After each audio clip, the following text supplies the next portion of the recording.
This is NDTV. And you're watching NDTV Prime. In association with Micromax. Nothing like anything.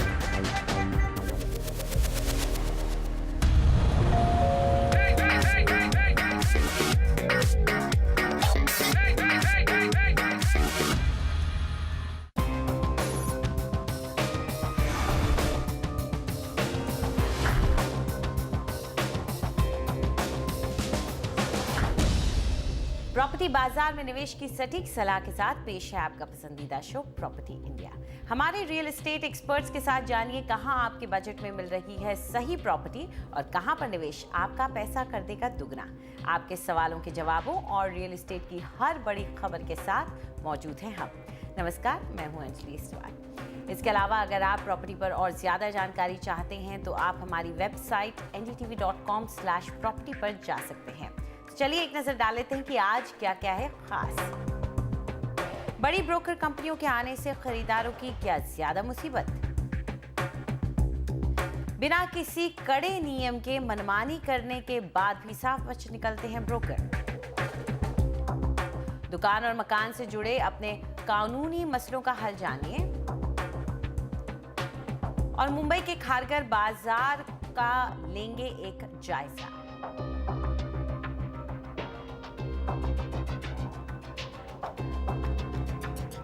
हमारे देश में real estate broker बनना बेहद आसान है।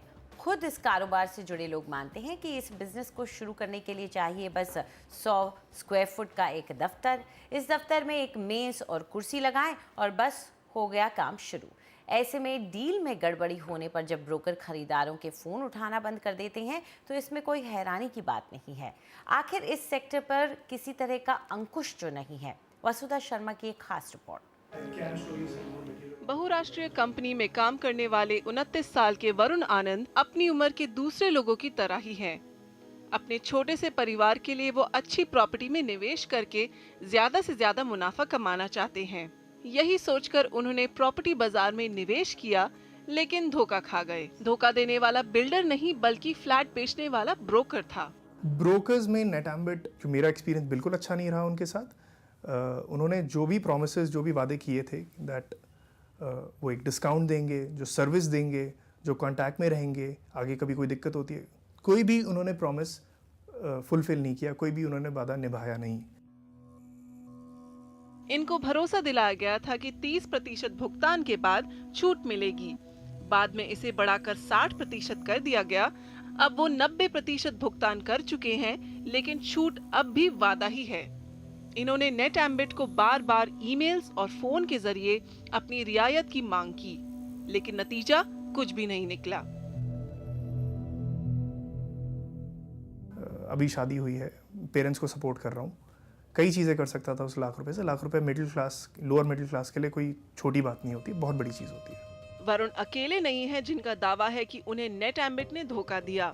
और भी बहुत से लोग हैं जिनका इल्जाम है कि पहले तो इस ब्रोकर ने खरीदारों के पीछे पड़ के उसके जरिए सौदा करने को कहा और उसके बाद सौदे या प्रोजेक्ट में दिक्कत आने पर सभी संपर्क तोड़ दिए। खरीदारों का कहना है कि वो अपने ब्रोकर को प्रॉपर्टी सलाहकार के तौर पर देखते हैं, लेकिन जल्द ही पता चलता है कि वो प्रोजेक्ट्स बेचने के लिए झूठे वादों से लेकर सही जानकारी छुपाकर गलत जानकारी देने जैसे सभी हथकंडे अपनाते हैं। जो चीज़ें बायर्स देखते हैं किसी अच्छे प्रोजेक्ट में, जो उन्हें चाहिए, वेदर वो हैं या नहीं है, ब्रोकर्स कहते हैं। और सबसे बड़ा मिसप्रेजेंटेशन ये है क्योंकि बहुत से लोग जाके उन चीज़ों को चेक नहीं कर सकते और फिर हिडन कॉस्ट्स जो होती हैं वो मेरे ख्याल से मिसरिप्रेजेंट की जाती हैं। जब आप साइन कर देते हैं, बुकिंग अमाउंट्स दे देते हैं, फिर उसके बाद में डिस्क्लोज करता है बिल्डर आपको, जो आपको ब्रोकर्स पहले कभी डिस्क्लोज नहीं करते हैं। बुकिंग वाला चेक मिलने पर ब्रोकर को उसकी कमीशन मिल जाती है और उसके बाद मामला खरीदार और बिल्डर के बीच का हो जाता है। ब्रोकरों पर निगाह रखने के लिए कोई नियामक नहीं है, इसलिए बिक्री में कोई भी गड़बड़ी आए ब्रोकर जिम्मेदार नहीं होता। केंद्र के नियामक बिल के तहत ब्रोकर भी आते हैं, लेकिन उस पर दोबारा गौर किया जा रहा है। हरियाणा, पंजाब और महाराष्ट्र अकेले राज्य हैं जहां पर बिल्डरों को अपने ब्रोकरों के नाम बताने जरूरी होते हैं। रिजीम यह है कि कोई भी रियल एस्टेट प्रोजेक्ट एक साइज़ से ज़्यादा बड़ा होगा या नंबर ऑफ़ अपार्टमेंट 10 अपार्टमेंट से ज़्यादा का होगा तो उसको रजिस्टर कराना पड़ेगा। और उन प्रोजेक्ट्स में अगर आपको कोई भी सेल करना है तो आपको रियल एस्टेट ब्रोकर रजिस्टर होना पड़ेगा। तो सिर्फ उन प्रोजेक्ट्स को ही रियल एस्टेट ब्रोकर जो अनरजिस्टर्ड हैं वो सेल कर पाएंगे जो कि उस थ्रेशोल्ड में फिट ही नहीं होते।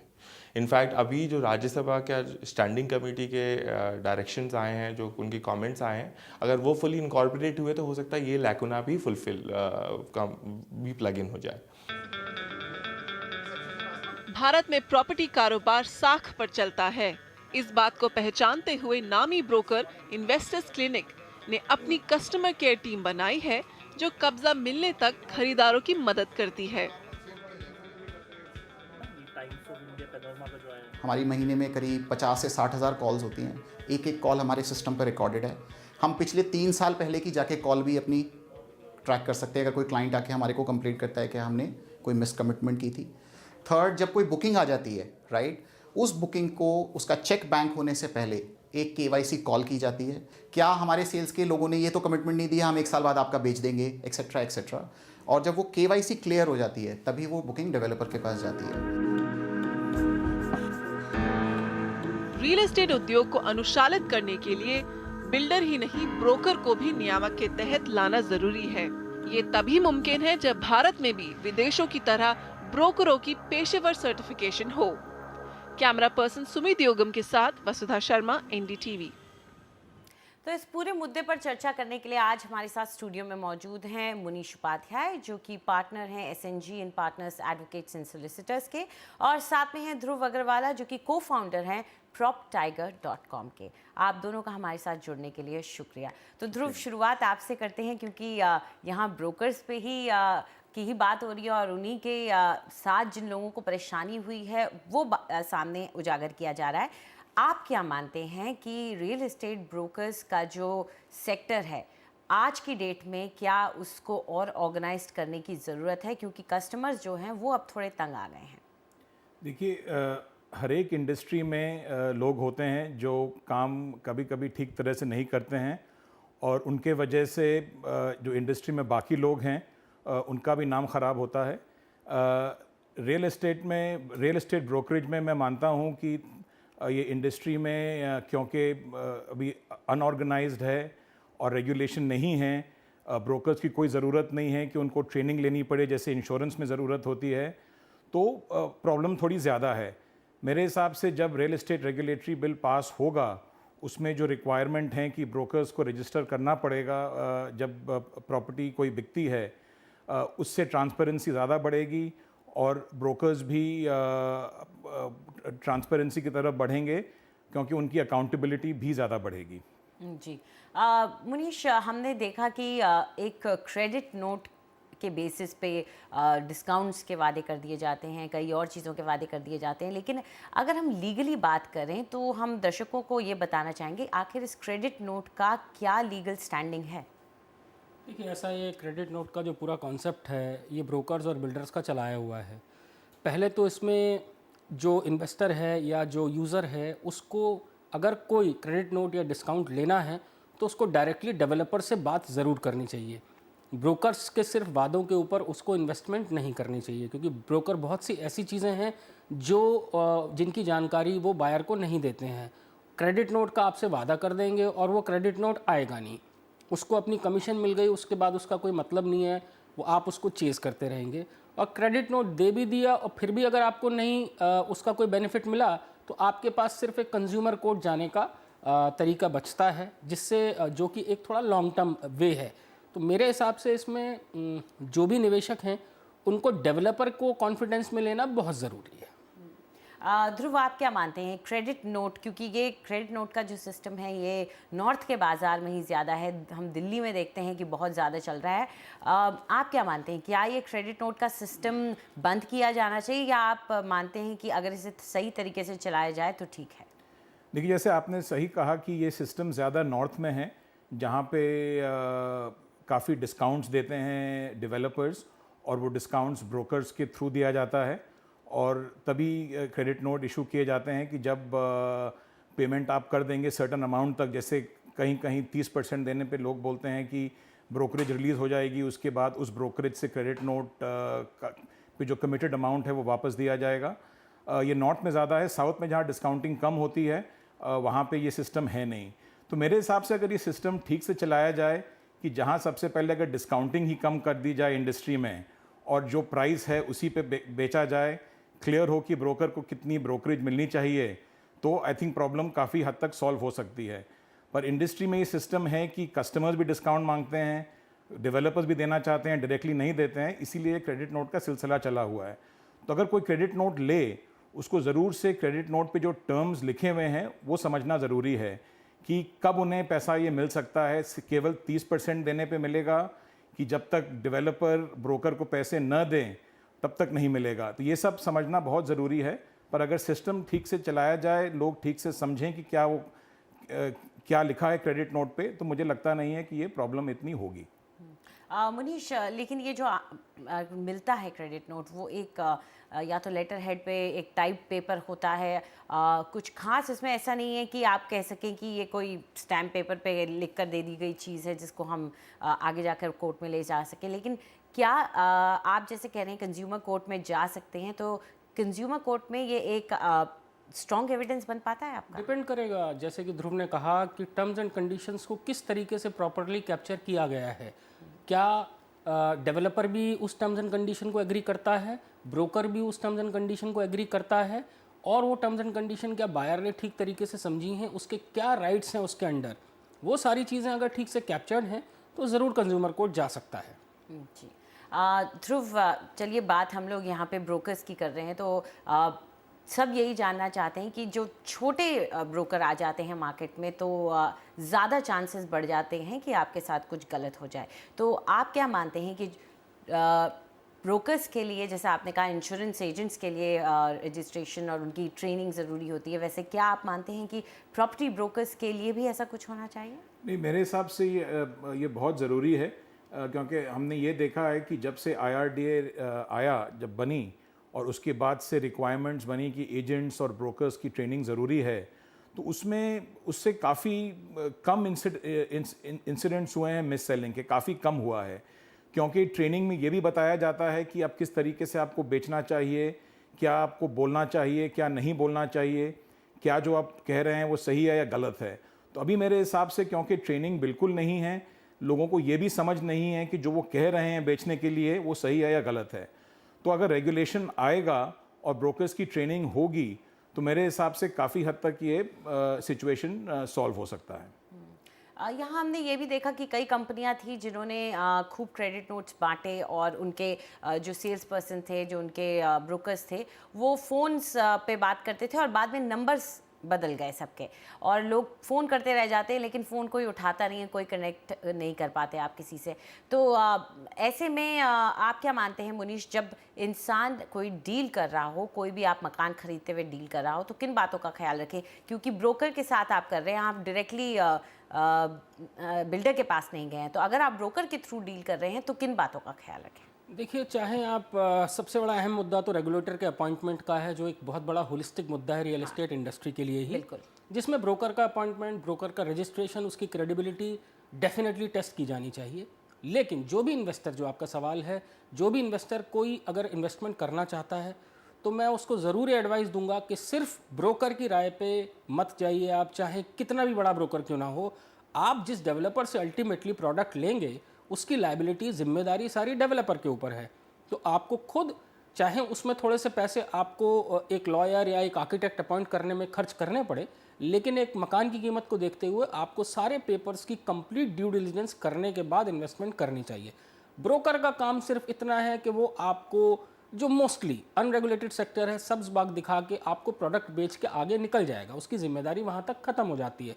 आप उसकी लायबिलिटी फिक्स नहीं कर सकते, लेकिन आप डेवलपर की लायबिलिटी डेफिनेटली फिक्स कर सकते हैं। तो उस पर आपको ड्यू डिलिजेंस करने के बाद ही कोई कॉल लेनी चाहिए। ध्रुव, आप जबकि रेगुलेटर का मुद्दा उठाया ही है यहाँ पर मुनीश ने, आप क्या मानते हैं कि रेगुलेटर में जो बिल है उसमें इस मुद्दे को ढंग से एड्रेस किया गया है या कुछ और किया जा सकता था? देखिए, अभी जैसे काफ़ी हद तक एड्रेस किया गया है कि जैसे कोई भी डेवलपर जब प्रॉपर्टी लॉन्च करता है और उस पर जब वो परमिशन लेता है सेल्स करने की, क्या क्या कमिटमेंट्स हैं प्रोडक्ट की, वो सब उनको रजिस्टर करने की ज़रूरत पड़ती है। साथ साथ उनको ये भी अब रजिस्टर करना पड़ेगा कि उनके चैनल पार्टनर्स कौन हैं, ब्रोकर्स कौन हैं। तो इससे जो ब्रोकर्स हैं जो बेच रहे हैं उन पे अकाउंटेबिलिटी बढ़ेगी। और साथ साथ जब रेगुलेटर ये भी फिक्स करेगा रिस्पॉन्सिबिलिटी कि जो आपने कमिटमेंट की है रेगुलेटर के साथ कि हम ये प्रोडक्ट डिलीवर करेंगे, तो फिर जब ब्रोकर भी कोई क्लेम करेगा और जो क्लेम अगर गलत हो, जो उन्होंने रजिस्ट्री की है और उससे कुछ फ़र्क हो, तो फिर उनकी भी अकाउंटेबिलिटी बढ़ेगी। तो आई थिंक रेगुलेटर आने से काफ़ी प्रॉब्लम्स जो हैं वो सॉल्व हो सकती हैं। टाइम लगेगा क्योंकि ट्रेनिंग करना ज़रूरी है लोगों का, जैसे मैंने कहा, और एक बार जब रेगुलेशंस आती हैं तो थोड़ा टाइम लगता है, समय लगता है, इसके पहले की चीज़ें क्लैरिफाई होती हैं। पर मेरे हिसाब से रेगुलेशंस आने से काफ़ी सुधार आएगा। तो ये मैं एक चीज़ और कहना चाहता हूँ कि पिछले 2-3 सालों में आपने देखा होगा कि काफ़ी ऑनलाइन पोर्टल्स आ गए हैं रियल एस्टेट में, जहाँ पे आपको काफ़ी हद तक प्रोडक्ट के बारे में, प्रोजेक्ट के बारे में इंफॉर्मेशन मिलता है। जैसे कि आपको घर के मूल्यों की जानकारी मिलती है, डेवलपमेंट में कितने टावर्स हैं, कितने फ्लोर्स हैं, फ्लोर प्लान्स क्या हैं, टावर्स में अमेनिटीज़ क्या हैं, सब कुछ आपको मिलता है। जिस नेबरहुड में प्रोडक्ट लॉन्च हुआ है, प्रोजेक्ट लॉन्च हुआ है, उसके बारे में भी आप पता कर सकते हैं। अगल बगल में स्कूल, कॉलेज वगैरह, सेफ्टी की क्या स्कोर्स हैं वहाँ पे, लाइफस्टाइल के क्या इंडेक्सेस हैं, काफ़ी कुछ लोगों ने डाला है इन पोर्टल्स में। तो मेरा विचार ये है कि ख़रीदने से पहले अगर आप पोर्टल्स पे जाएं, प्रोजेक्ट्स को कंपेयर करें, डेवलपर्स के बारे में पढ़ें, प्रोडक्ट के बारे में पढ़ें, प्रोजेक्ट के बारे में पढ़ें, तो फिर आपको कम बाद में प्रॉब्लम होगी। और जैसे मुनीश जी ने कहा, एक बार आप जब ये सब समझ लें तो जो भी आपका ब्रोकर हो, चाहे ऑनलाइन पोर्टल से हो, चाहे अनऑर्गेनाइज सेक्टर से हो, आप उनके साथ ज़रूर जाएं, डेवलपर से मिलें, अपनी पूरी तरह से अपने आप को सेटिस्फाई करें और तब प्रॉपर्टी ख़रीदें। जी बिल्कुल।